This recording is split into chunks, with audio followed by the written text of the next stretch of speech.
In a previous video, we looked at using Drift to make a random preset generator.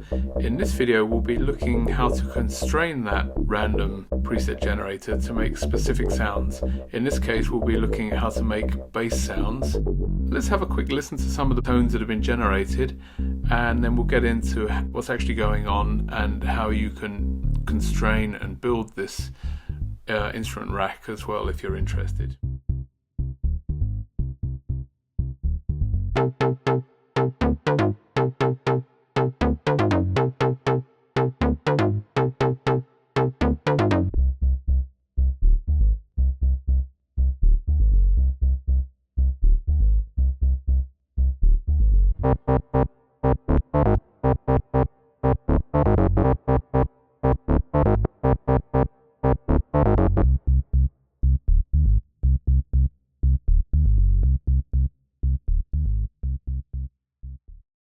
So let's have a look at what we have. In principle, it's very simple. We have an instance of Drift here, which has been grouped into an instrument rack, allowing us then to access the macros here.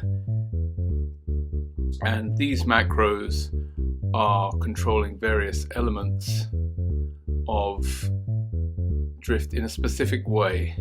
So we have a mapping here for the macros, and these settings are quite specific to make the instrument perform basically bass functions or to generate bass type patches. When we get to the build, I'll leave a screenshot of this for you to have a look at the settings, but these settings are quite specific, as are the macros here. So what do we have?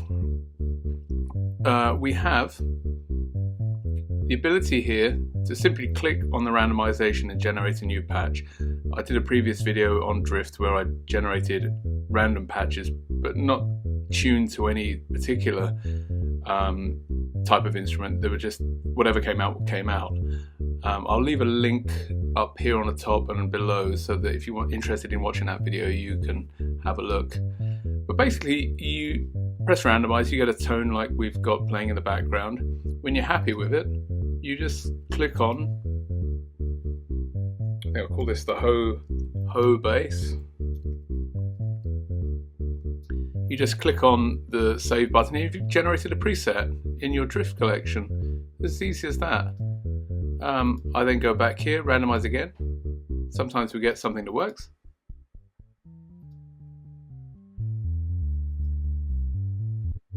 You're not sure what's going to come out. You can tweak the settings a little bit. See if you get something you're interested in. These X and Y, these are actually, if we look at the mapping here, are maps to more than one parameter. So they add a little bit of spice, random element to the whole process. You never quite know what's going to happen when you click X and Y or drag them.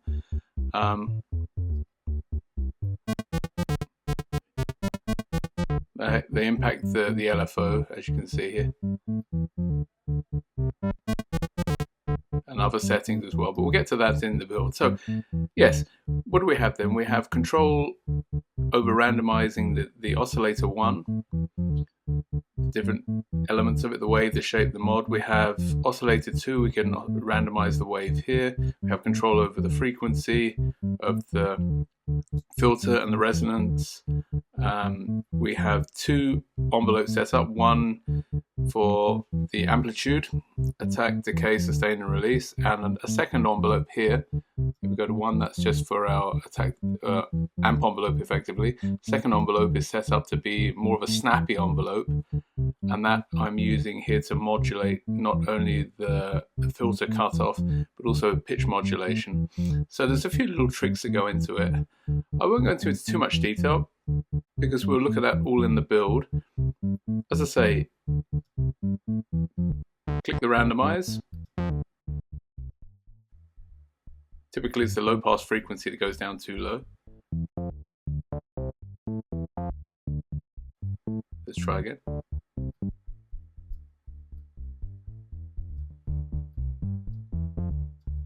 this is actually in the settings here.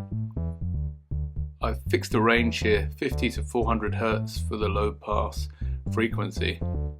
So it is fixed to a range. It should just generate tones that are in the sort of bass range.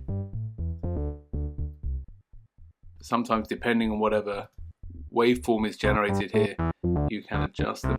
You can manually adjust the waveform.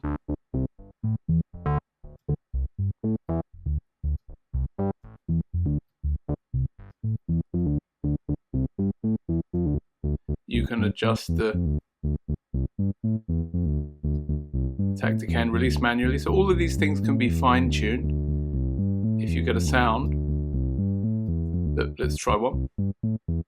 We think, oh, that's quite nice, but maybe I'd like a bit more release. You can fine-tune them. Take off the attack.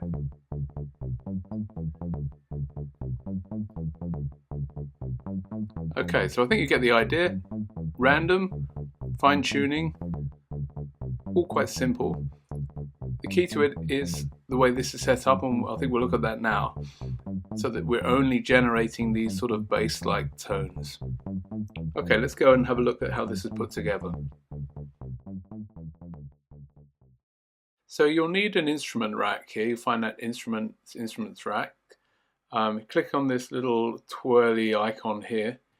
You open up your macros. I've used the original instrument rack so that I have all the names here, but you would have I think 6 or 8 macros available. You then press the plus button here to get the rest of them. Here we go, I can show you here. That extends the rack outwards. We're going to need drift, of course, which you can drop in here. Turn off for a second. And then we'll go through very quickly what we need to map, and then at the end I will put in the specific settings for the macros here.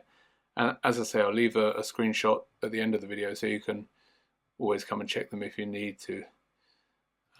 So let's have a look at what we need to map. Well, we need oscillator 1 wave, so that's this here, we'll map that. Then we need the oscillator 1 shape here, and oscillator 1 mod amount, which is this value here. Now this I have set here to envelope 2, because we'll be using envelope 2 here to modulate this. Right, so those are those 3 setups. Then we have oscillator 2 waves. This goes quite quickly. The low pass frequency here on our filter, and hello, try that again, the low pass resonance, that one here, map that here. Then we have the pitch modulation amount, which is this value here. We'll map that. We'll come to X and Y in a second. We'll just do the envelope 1 attack. So envelope 1 here, attack, decay, sustain and release.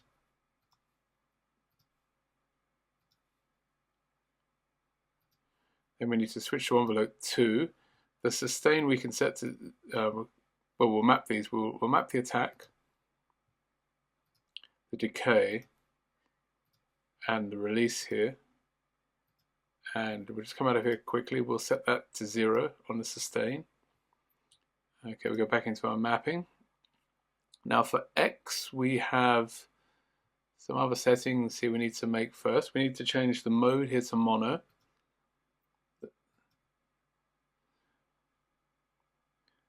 Then we will have, is there anything else? Just going to have a look. Got my settings here. I think that's fine. Okay, so we can set up X and Y. So in X here, we map the low pass modulation amount.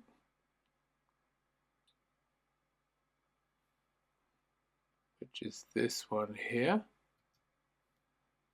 That there. Low pass modulation amount. And we'll do these settings in a second. We also have in X, we have the LFO waveform. This one here. Map that to the same same macro as well. And we have oscillator 2 octave here. This one here, we will map here as well. So that's set. Now for Y,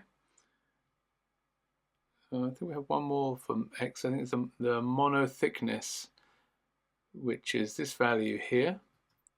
We'll map that here, the mono thickness. And now we can go on to Y. So we also need to set the frequency modulation here to LFO. That's now set. And we map this modulation amount here to Y, low pass modulation amount. And finally for Y, we have the LFO rate here. And I have this in Hertz, so we can map that. So those are the settings, and now we just need to go through here and make some specific changes. So for the envelope attack, this is 1 millisecond as a minimum, and a maximum of 20 milliseconds. For the envelope 1 decay, 5, and we only need 3 seconds on the decay here, so 3000, I believe. Gives me 3 seconds, yes. And then we have here 10 milliseconds, and this one is also set to 3 seconds as well for the release.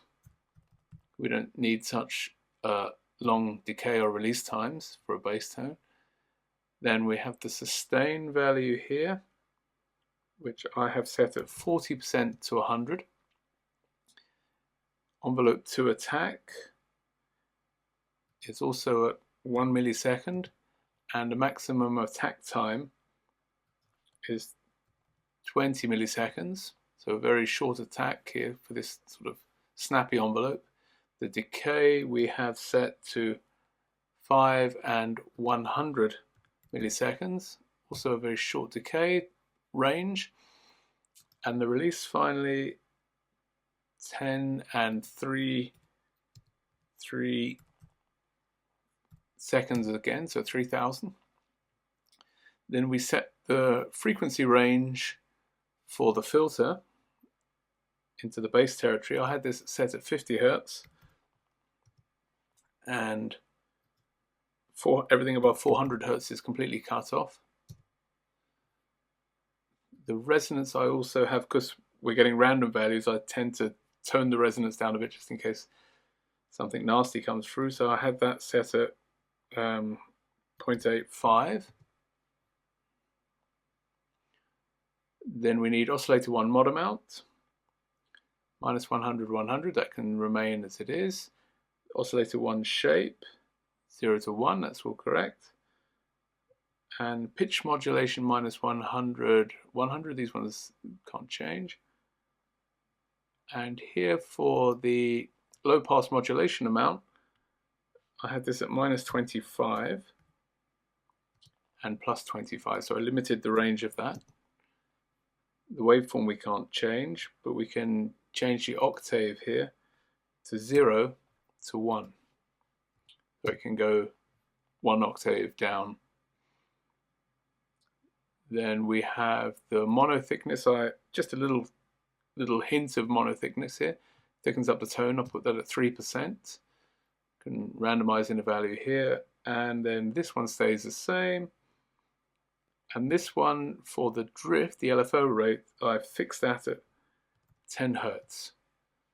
So that we didn't get very fast LFO rates, very slow things.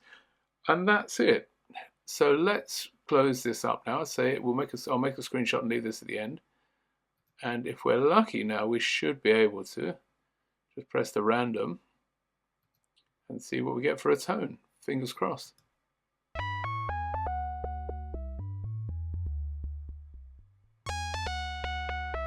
Try that again.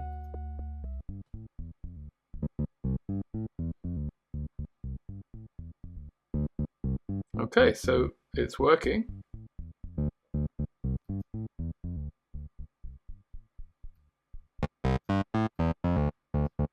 There you go. one more.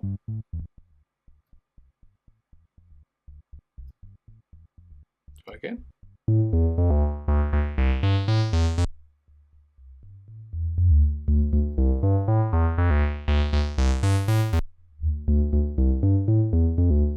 It's always good to play a little around with the X and Y.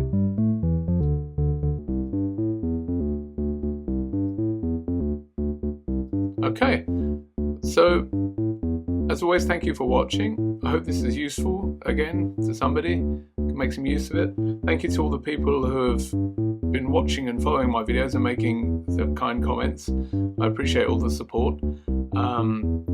As I say, have a go, build this, have some fun, save your patches here. The rack, of course, once you've built this, you can click here in the instrument rack. If you click here, it will save it into your user library under instrument racks. And if you open up instrument racks, you'll get it'll be found here in instrument rack, user library instrument rack.